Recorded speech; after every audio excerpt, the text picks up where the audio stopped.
The spirit of Sankara rises again in Burkina Faso under Ibrahim Traoré.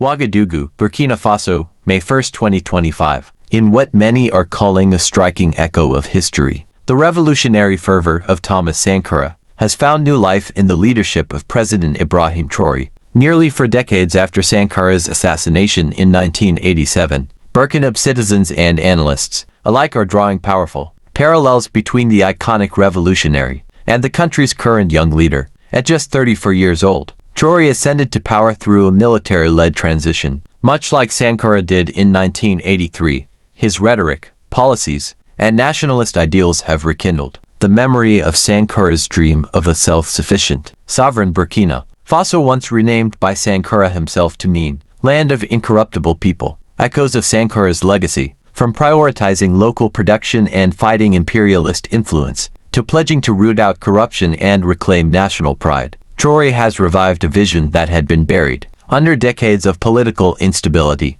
His speeches are often peppered with references to anti-colonial resistance, Pan-Africanism, and grassroots empowerment, ideological pillars that define Sankara's rule. He is not just inspired by Sankara, he walks in his footsteps, says Mariam Zongo, a political science professor at the University of Ouagadougou. To many, it feels as though Sankara has returned not in flesh, but in spirit, in purpose, and in resolve. A nation's hope and a heavy burden. Traoré's rise comes during a period of deep insecurity and disillusionment in Burkina Faso. As the country grapples with jihadist violence and weakened institutions, his promise to restore dignity and order is reminiscent of Sankara's swift reforms in health, education, and women's rights reforms that had once made Burkina Faso a beacon of hope in West Africa. Yet, the parallels also serve as a cautionary reminder. Sankara's boldness and defiance of global powers, powerful enemies, leading to his tragic downfall. For Traoré,